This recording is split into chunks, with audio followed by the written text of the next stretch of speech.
Hello friends, welcome to our YouTube channel TSP classes. तो कैसे हैं आप सब? आई होप आप लोग बिल्कुल ठीक होंगे। तो चलिए आज की वीडियो में हम डिस्कस करने वाले हैं यूपी डीएलएड थर्ड सेमेस्टर का जो पेपर 2 है, यानी समावेशी शिक्षा। आज जो है हम उसका क्लास डिस्कस करने वाले हैं। तो आप सभी को पता है कि चैप्टर 1 कंप्लीट हो चुका है और आपका चैप्टर 2 जो है वो चल रहा है। चैप्टर 2 चल रहा है। चैप्टर 2 में हम 2 क्लासेस कर चुके हैं। ये आपका तीसरा क्लास है।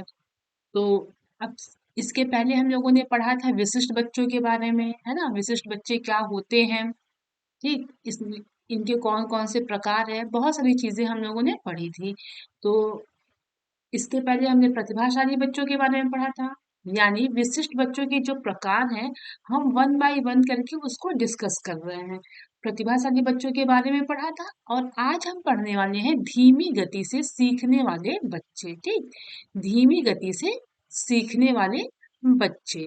तो अगर आप लोगों ने क्लास नहीं देखा है तो चैनल के प्लेलिस्ट पे आप जाके चेक करेंगे तो आपको वहाँ पे सारी की सारी क्लासेस मिल जाएंगी। वहां से आप क्लास करिए, नोट्स बनाइए और अच्छे से पढ़ाई करिए।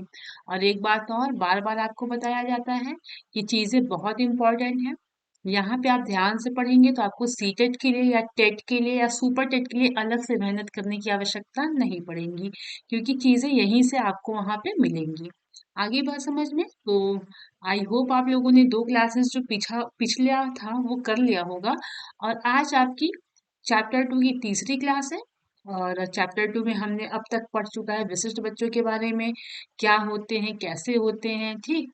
और जो है आपके विशिष्ट बच्चों के जो प्रकार हैं वही हम पढ़ रहे हैं। पहला प्रतिभाशाली हम लोगों ने पढ़ा है। अब हम पढ़ रहे हैं धीमी गति से सीखने वाले बच्चे, यानी स्लो लर्निंग चिल्ड्रन, यानी ऐसे बच्चे जिनकी सीखने की गति क्या होती है, बहुत धीमी होती है, यानी वो बहुत धीरे धीरे सीखते हैं। आई बात समझ में? चलिए देखते हैं। तो मनोवैज्ञानिक किक 1962 में बच्चों के द्वारा किए गए कार्यों को सीखने की गति के आधार पर बच्चों की पहचान की है। अच्छा, आप लोगों को पता होगा कि विशिष्ट बच्चों के बारे में मैंने आपको बताया था कि विशिष्ट बच्चे क्या होते हैं। विशिष्ट बच्चों में ऐसे बच्चे आते हैं जो बहुत ही प्रतिभाशाली होते हैं, यानी बहुत ही तेज माइंड वाले होते हैं, तीव्र बुद्धि वाले होते हैं, या तो फिर उनके अंदर कोई शारीरिक दोष पाया जाता है, ठीक? या तो फिर वो बहुत धीमी गति से सीखते हैं, यानी वो या तो बिल्कुल तेज हो या तो बिल्कुल धीमी हो, ठीक? और जो आपका सामान्य बच्चा होता है वो आपके विशिष्ट बच्चों के अंतर्गत नहीं आता। आई बात समझ में? और जब जहाँ पे विशिष्ट और सामान्य दोनों बच्चों को मिला के शिक्षा दी जाती है, वही आपकी समावेशी शिक्षा कहलाती है। आगे बात समझ में? विशिष्ट बच्चों से तात्पर्य क्या है, इसको समझ लीजिए, कंफ्यूज बिल्कुल नहीं होइएगा। विशिष्ट बच्चों के अंतर्गत जो है, जो प्रतिभाशाली बच्चे होते हैं, यानी तीव्र बुद्धि वाले जो बच्चे होते हैं, या मंद बुद्धि वाले बच्चे जो होते हैं जिनके अंदर शारीरिक दोष पाए जाते हैं, वे सभी बच्चे आपके विशिष्ट बच्चे के अंतर्गत आते हैं। आई बात समझ में? सामान्य बच्चे आपके विशिष्ट बच्चे में नहीं आते हैं। तो चलिए देखते हैं।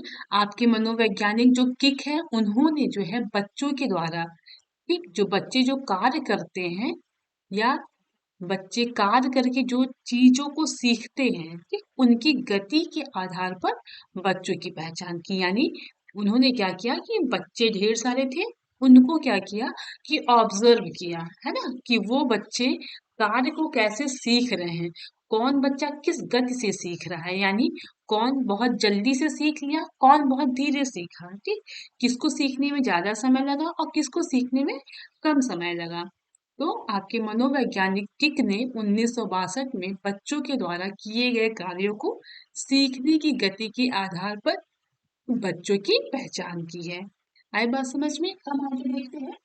किक ने कहा कि यदि सामान्य बच्चे की शैक्षिक उपलब्धि अपने आयु वर्ग के बच्चों से कम है, तब उसे धीमी गति से सीखने वाला माना जाए। यानी किक ने कहा कि अगर, ठीक, यदि सामान्य बच्चे की शैक्षिक उपलब्धि अपने आयु वर्ग के बच्चों से कम है, तब उसे धीमी गति से सीखने वाला माना जाए। यानी सामान्य बच्चे की जो शैक्षिक उपलब्धि है, यानी जो सामान्य बच्चा है, जो वो शिक्षा उपलब्ध कर रहा है, ठीक, अगर वह अपने आयु वर्ग के बच्चे यानी उसकी जो सेम आयु के बच्चे हैं यानी सेम एज के जो बच्चे हैं, ठीक, उनसे कम है तो वह आपका धीमी गति से सीखने वाला माना जाएगा। अब समझिएगा इस बात को, कहने का मतलब ये है कि मान लीजिए 2-3 बच्चे हैं, ठीक? अब वो सेम एज ग्रुप के हैं, सेम क्लास में है। अगर उसमें से किसी बच्चे की जो सीखने की गति है, अन्य 2 बच्चों की अपेक्षा कम है, तो वही आपकी धीमी गति से सीखने वाला माना जाएगा। आई बात समझ में?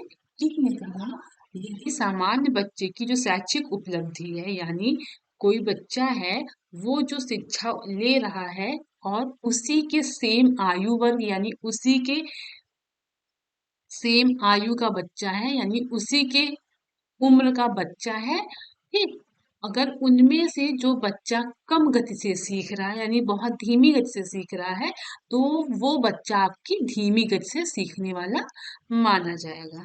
आई बात समझ में? फिर से समझ लीजिए, मान लीजिए एक क्लास है, यहाँ पे बच्चे क्लास 6 के बच्चे हैं, तो क्लास 6 में सेम एज के ही बच्चे आते हैं, तो इसमें जो बच्चा बहुत धीमे से सीखेगा, ठीक, यानी कम सीखेगा, ठीक है, यानी बहुत स्लो सीखेगा, तो वही आपका क्या कहलाएगा, धीमी गति से सीखने वाला माना जाएगा। आई बात समझ में? किक के कहने का तात्पर्य यही था कि अगर सामान्य बच्चे की जो शैक्षिक उपलब्धि है वह अपने आयु वर्ग के बच्चों से कम है, तब उसे धीमी गति से सीखने वाला माना जाए। ठीक, इसके अलावा यदि बच्चे का विकास, समायोजन, आत्मनिर्भरता अपने आयु वर्ग के बच्चों से कम है, तब भी इन्हें मंद, अधिगामी या धीमी गति से सीखने वाले बच्चे कहा जा सकता है। और क्या कहा किक ने? किक ने ये कहा इसके अलावा यानी जो बच्चा सेम आयु के है अगर उसमें वो कम सीखता है दूसरों के अलावा, उसके अलावा अगर बच्चे का विकास, ठीक, बच्चे का समायोजन, बच्चे की आत्मनिर्भरता अन्य उसके जो आयु वर्ग के बच्चों से कम है, तब भी बच्चों को क्या कहा जाएगा, मंद अधिगामी या धीमी गति से सीखने वाले बच्चों की कैटेगरी में वो आएंगे। मान लीजिए 5-6 बच्चे हैं, वो सेम आयु के बच्चे हैं और उनमें क्या है, विकास बहुत धीमा हुआ है, या ये कह सकते हैं कि 4-5 आपके बच्चे हैं, एक बच्चा क्या है कि वो आत्मनिर्भर नहीं है। बच्चों में आत्मनिर्भरता कहाँ से आएगी? मतलब बच्चा अपना काम स्वयं करेगा, ठीक? या तो वो अपने से खाना नहीं खा पा रहा है, आई बात समझ में? या तो वो ठीक से खुद अपना दैनिक कार्य नहीं कर पा रहा है। कुछ मतलब उसके अंदर कोई शारीरिक दोष नहीं है, लेकिन वो फिर भी स्लो है बिल्कुल। मतलब जो बच्चा बिल्कुल सीख जाना चाहिए, जिस सेम एज की ग्रुप में जो बच्चे अन्य कार्य कर रहे हैं, उसमें से कोई बच्चे की जो विकास है, ठीक, या जो समायोजन की प्रक्रिया है, या जो बच्चा आत्मनिर्भर, ठीक, नहीं है अन्य अपनी आयु वर्ग के बच्चों की अपेक्षा, तो वही क्या कहलाता है आपका मंद अधिगामी या धीमे गति से सीखने वाले बच्चे ये कहे जा सकते हैं।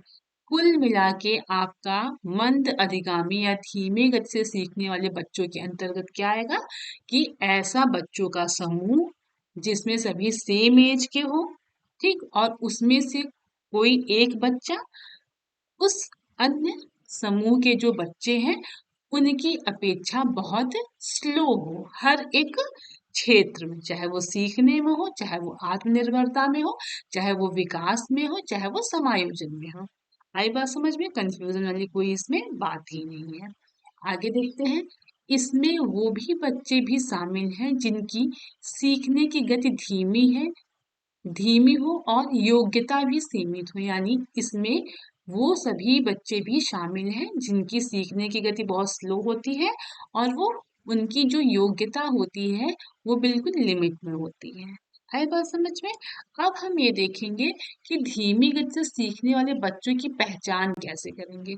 यानी आप जो बच्चे हैं उनको हम, मान लीजिए ढेर सारे बच्चे हैं, अब उनमें से हम पहचानेंगे कैसे कि ये बच्चा स्लो गति से सीख रहा है। उसके लिए सबसे पहला विधि क्या है, पहली विधि के द्वारा देखते हैं। निरीक्षण या अवलोकन विधि के द्वारा, यानी क्लास में कोई हम बात दे देंगे या कोई भी हम रिजल्ट दे देंगे या कोई टेस्ट ले लेंगे, उसके द्वारा फिर हम क्या करेंगे, ऑब्जर्व करेंगे, ठीक, या फिर निरीक्षण करेंगे कि कौन बच्चे की स्पीड अच्छी है, कौन बच्चा जल्दी रिस्पॉन्स कर रहा है, किस बच्चे में क्वेश्चन को सॉल्व करने की में अधिक समय लग रहा है ना। तो आप जो है निरीक्षण और अवलोकन विधि के द्वारा बच्चों की सीखने की गति क्या है वो आप जान सकते हैं। आई बात समझ में? तो धीमी गति से सीखने वाले बच्चों की पहचान करने की पहली विधि क्या थी? निरीक्षण या अवलोकन विधि के द्वारा। दूसरा है आपका परिवार मित्रों से सूचना प्राप्त करके। अब जो बच्चा है, मान लीजिए स्कूल में कोई बच्चा है, ठीक, अब टीचर्स क्या कर सकता है कि उस बच्चे के फैमिली मेंबर से, उसके फ्रेंड से जो है सूचना भी प्राप्त कर सकता है कि हाँ, इस बच्चे के अंदर बच्चे में क्या कमी है या बच्चे की कंडीशन ऐसी क्यों है, ठीक, ये इतना स्लो क्यों सीखता है। मतलब बहुत सारी चीजें हैं जो फैमिली को, टीचर क्या होता है, वो तो बस 8 to 3 यानी 8 से 3 जो भी स्कूल की टाइमिंग है उसी तक अपने बच्चे यानी अपने स्टूडेंट के साथ रहता है, लेकिन जो बच्चा है वो अपने परिवार के साथ, मित्र के साथ अधिक समय बिताता है। तो वही कहा जाता है कि परिवार और मित्रों से भी क्या किया जा सकता है, सूचना प्राप्त किया जा सकता है। है बात समझ में? अगला है आपका शैक्षिक उपलब्धि एवं मानसिक स्तर पर बुद्धि परीक्षण के द्वारा। यानी कहने का मतलब ये है शैक्षिक उपलब्धि, यानी जैसे कि शिक्षा से संबंधित समझ लीजिए कोई टेस्ट लेके, ठीक, मानसिक स्तर पर बुद्धि परीक्षण यानी कोई बुद्धि परीक्षण करके, यानी आप जो है पजल वगैरह दे दीजिए, है ना, पहेली वगैरह। तो इन सब के द्वारा भी आप बच्चों की पहचान कर सकते हैं कि बच्चा किस कैटेगरी में है, ठीक। अगला है आपका चिकित्सा परीक्षण के द्वारा, यानी आप चिकित्सा यानी कि हॉस्पिटल में भी ले जाके बच्चों का जो है टेस्ट करा सकते हैं कि हाँ, बच्चों के अंदर क्या कमी है जो बच्चा जो है इतनी धीमी गति से सीख रहा है, ठीक है। अगला है आपका शैक्षिक परीक्षणों में कम अंक प्राप्त करने पे, आपने टेस्ट लिया या एग्जाम लिया, वहां पे बच्चे का जो अंक है वो बहुत कम आया, तो इस बेस पे भी आप क्या कर सकते हैं, जान सकते हैं कि बच्चा जो है वो किस गति से सीख रहा है, धीमी गति से या फिर तेज गति से। आई बात समझ में? आप देखिए धीमी गति से सीखने वाले बच्चों की विशेषता है, आपके जो धीमी गति से सीखने वाले बच्चे हैं उनकी विशेषताएं क्या है वो हम देखेंगे। तो पहला है आपका शारीरिक मानसिक, ठीक है, मिश्रित, यानी शारीरिक रूप से, मानसिक और मिश्रित में आपका शारीरिक और मानसिक दोनों मिक्स रहेगा। तो तीनों प्रकार के बच्चों का विकास धीमी गति से होता है, यानी आपके जो धीमी गति वाले बच्चे हैं उनका चाहे शारीरिक विकास हो, चाहे वो मानसिक विकास हो, या दोनों शारीरिक मानसिक दोनों मिक्स हो, तो इन प्रकार के जो बच्चे हैं उनका विकास बहुत धीमी गति से होता है। किस गति से होता है? बहुत ही धीमी गति से होता है, ठीक है। दूसरा देखते हैं, इन बच्चों में परिपक्वता देर से आती है, यानी जो आपके धीमी गति वाले बच्चे हैं ये बहुत जो है जल जैसे 18 साल के बाद या 21 साल के बाद बोलते हैं कि बच्चे मेच्योर हो जाते हैं, लेकिन आपके जो धीमी गति से सीखने वाले बच्चे होते हैं इनमें जो परिपक्वता यानी ये बहुत देर से मेच्योर होते हैं, इनकी जो परिपक्वता की दर होती है वो बहुत स्लो होती है। आई बात समझ में? अगला है आपका ऐसे बच्चे लिखना, आत्मविश्वास एवं सामाजिक गुणों का लोभ, चिंता मुक्त, विद्यालय में अनुपस्थिति, इंद्रिय दोष से ग्रसित एवं सीखने में कमी जैसी बीमारी से ग्रस्त होते हैं। ये जो बच्चे होते हैं आपकी धीमी गति से सीखने वाले, ये बच्चे लिखते बहुत स्लो हैं, इनके अंदर आत्मविश्वास की कमी होती है, यानी इनके अंदर कॉन्फिडेंस नहीं होता है, ठीक। सामाजिक गुणों का लोप, यानी उनको समाज में कैसे रहना है, ठीक, कैसे किससे बात करनी है, इन सब चीज का गुण का भी इनके अंदर कमी होती है। ये बिल्कुल चिंता मुक्त होते हैं, इनकी इनको किसी चीज की कोई चिंता ही नहीं होती है, ठीक। विद्यालय में बिल्कुल यानी स्कूल रेगुलर नहीं जाते हैं, इनकी इंद्रिय दोष यानी इनके अंदर कोई ना कोई दोष भी पाए जाते हैं। ठीक, ये जो है किसी न किसी आपके इंद्रिय दोष से क्या होते हैं, ग्रसित होते हैं। और इनमें जो है जो सीखने में कमी है, ठीक, वो क्यों कम सीख रहे हैं, तो ये इस वजह से कहा जा सकता है कि ये इन सब बीमारी से ग्रस्त होते हैं, उनके अंदर कोई ना कोई कमी होती है, इस वजह से क्या होता है कि ये बच्चे धीमी गति से सीखते हैं। आई बात समझ में? अगला है आपका, ऐसे बच्चों में कल्पना शक्ति कम होती है तथा दूरदर्शिता का अभाव होता है, यानी ये बच्चे जो है इनकी जो इमेजिन करने की पावर होती है वो बहुत ही कम होती है। ठीक, ये कुछ भी किसी भी चीजों की कल्पना नहीं कर पाते हैं। अगला देखिएगा, ऐसे बच्चों में स्मरण शक्ति की कमी के कारण धारण शक्ति का अभाव होता है, यानी ये बच्चे धीमी गति से सीखते हैं जो बच्चे, इनके अंदर स्मरण शक्ति की कमी होती है, यानी ये स्मरण मतलब होता है याद, उनको चीजें याद नहीं रहती, वो पढ़ेंगे फिर वो भूल जाएंगे।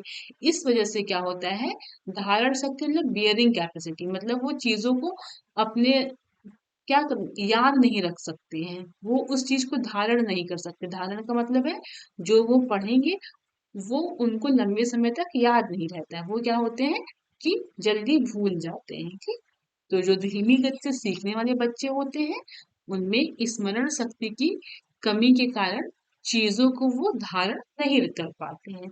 आई बात समझ में? अगला देखिएगा, धीमी गति से सीखने वाले बच्चों के कारण क्या क्या है, यानी जो बच्चे धीमी गति से सीख रहे हैं उसके क्या क्या कारण है वो देखेंगे। तो पहला है आर्थिक परिस्थितियां, यानी उनकी जो परिस्थिति है वो बिल्कुल अच्छी नहीं है, आर्थिक रूप से वो ठीक नहीं है या आर्थिक रूप से वो सर्व संपन्न नहीं है। अगर वो आर्थिक रूप से मजबूत होते तो क्या होता, आर्थिक परिस्थिति से अगर वो मजबूत होते तो उनके अंदर जो कमी है वो उस कमी को क्या करते, दूर कर सकते थे। लेकिन जब उनकी आर्थिक परिस्थिति ही नहीं ठीक है तो वो इस कारण क्या होते हैं कि वो धीमी गति से सीखते हैं। ठीक, अगला है आपका गरीबी। गरीबी के कारण भी क्या होते हैं, बच्चे धीमी गति से सीखते हैं, उनको चीजें उपलब्ध नहीं कराई जाती हैं, उनके अंदर जो दोष है उस दोष को दूर नहीं किया जा सकता। अगर बच्चा गरीब नहीं होगा, अच्छे परिवार का होगा, तो अगर उसके अंदर कोई दोष होता है तो उसका इलाज कराया जाता है ना। तो वही कहा जा रहा है कि धीमी गति से सीखने वाले बच्चों में एक कारण एक गरीबी भी है। ठीक, अगला है आपका परिवार के सदस्यों का मानसिक स्तर। परिवार के जो सदस्य हैं उनका जो मानसिक स्तर है, अगर वो उसी लेवल का है तो बच्चा भी उसी लेवल का होगा।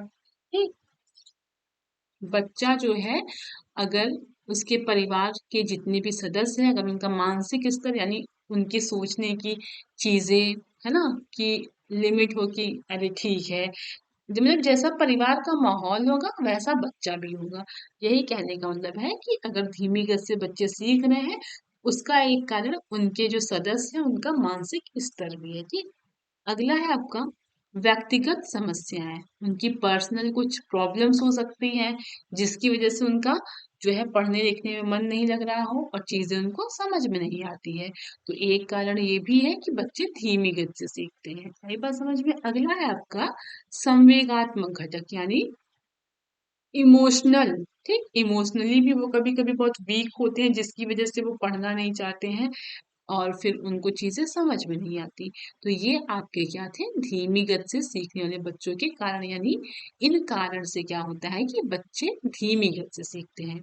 पहला क्या पढ़ा आपने, आर्थिक परिस्थिति के कारण से, गरीबी के कारण से और परिवार के सदस्यों का मानसिक स्तर के कारण से, व्यक्तिगत समस्याओं के कारण से और संवेगात्मक घटक के कारण से।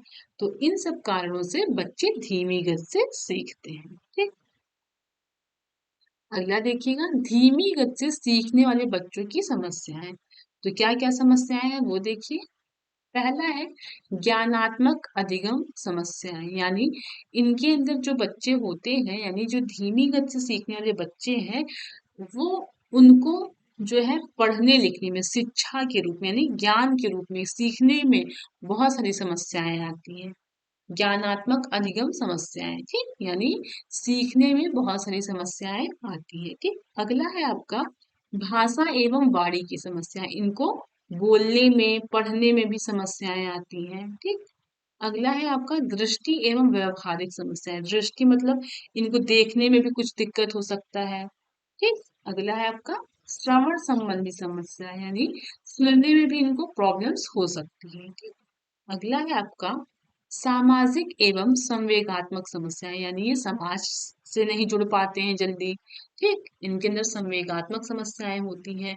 तो जो आपके धीमी गति से सीखने वाले बच्चे होते हैं उनको ये सारी समस्याएं फेस करनी पड़ती हैं, यानी इनके सामने ये सारी समस्याएं आती हैं। कौन कौन सी समस्याएं फिर से एक बार देख लेते हैं। ज्ञानात्मक अधिगम समस्याएं, भाषा एवं वाणी की समस्याएं, दृष्टि एवं व्यवहारिक समस्याएं, श्रवण संबंधी समस्याएं, सामाजिक एवं संवेदनात्मक समस्याएं, ठीक।